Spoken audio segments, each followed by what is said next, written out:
Hello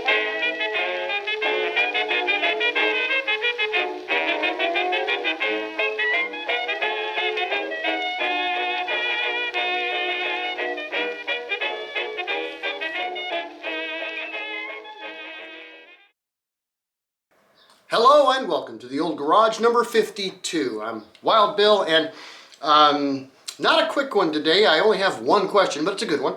And I have some silliness, but it's not really silly. You want to hang out for that one. And of course, a really cool shout out. So let's get her done. Now, the first question from James MacArthur. This came from the Mitchell episode. And his question was this. It says, at the 2-minute mark, Mitchell's name is emblazoned on his wagon. For cars in the vintage era, how important and how prominent was name badging? Well, very and very. When you look at when these cars were first coming out from companies that were already doing existing businesses, you know, companies like Mitchell or Studebaker or McLaughlin or DeKoval or whoever, they already had a market presence, okay, and you know, from another industry, either unrelated or related. And so they wanted to bring that name into the automotive market. You know, like, White, for example, came up with the whole slogan, you know, runs like a sewing machine for their cars. Well, it's because their name sold in another industry, so therefore they're going to prominently display their name on their cars, both outside and inside the car, in order to promote that. You have, of course, on the hood or along the cowl for the radiator, there's usually going to be a name there.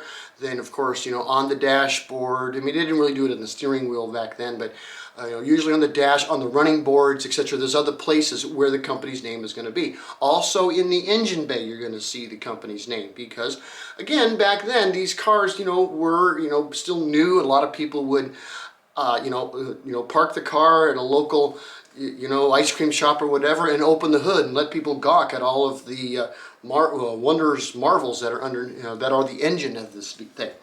So yeah, it was very prominent, and this also extended into design and styling cues. You know, you had companies, you know, like Packard, you know, with the shouldered radiator, Pope Toledo with the peaked one.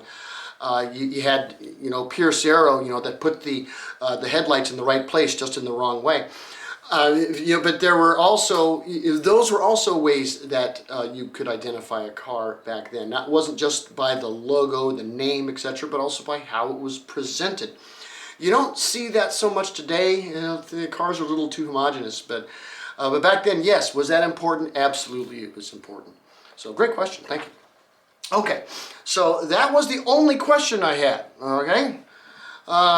So I guess I need to be less thorough on these because, but I don't know, but anywho.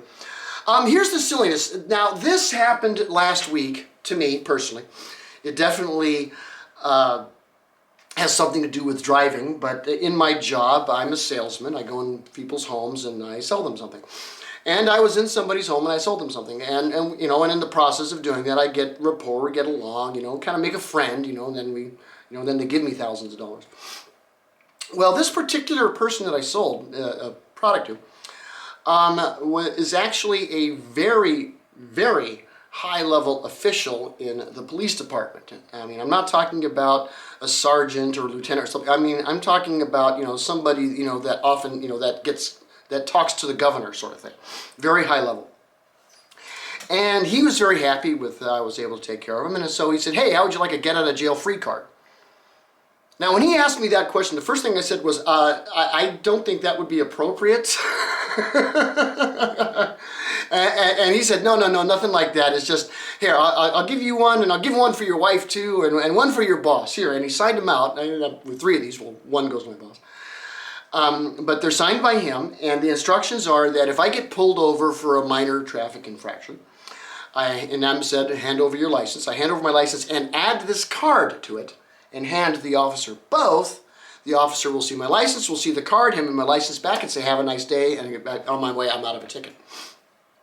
Now, here's where I want you folks to get in the comments and tell me what you think, because I am really torn about this, because part of me says, you know, is like, hey, I mean, this, I can now drive anywhere, I can go out and do something. If I get pulled, I've got power over the police. Ha ha, you can't get me. Ha ha, I'm empowered. You got that feeling.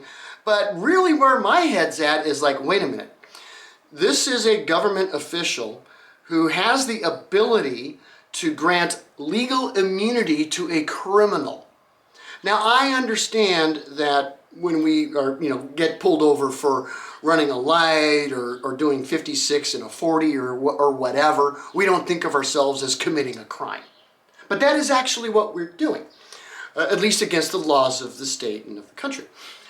And so if this official is able to give immunity to whoever he wishes for specific crimes, then, and he's, an official that's important, at the local and the state level, but he's not like federal. Think about it. What about people higher up? What kind of immunity are they giving to their friends for what laws they can break and get away with it? Because if it happens at such a low level as this, to where, me, just a guy on the street, crazy driver, can actually get that kind of privilege, well, who else is getting it in our government? Let me know in the comments what you think, because this, I'm really torn about this whole thing. I mean, let's have a discussion about it.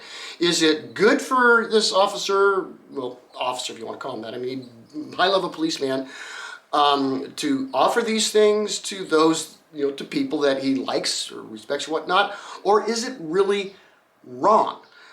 Because whether or not I like him has nothing to do with whether or not I broke the law. So let me know in the comments below, because I want to know some opinions. Okay, so that's, not exactly silliness, but I wanted to do that, ask you guys. So I do have a really interesting shout out. Now these guys, this is Abandoned Car Revivals. This is an interesting channel. These guys take literally abandoned cars. I mean, sometimes it's a boat, sometimes it's whatever. But they're going to take it, and in a really old school style, they are going to get this thing up and going again. They've got hundreds of videos. It's really a cool channel. You go check it out, do the like and subscribe routine. If you haven't done that here, come on, why not? But in any case, that's what we have for the Old Garage this time. I will see you next time. Peace.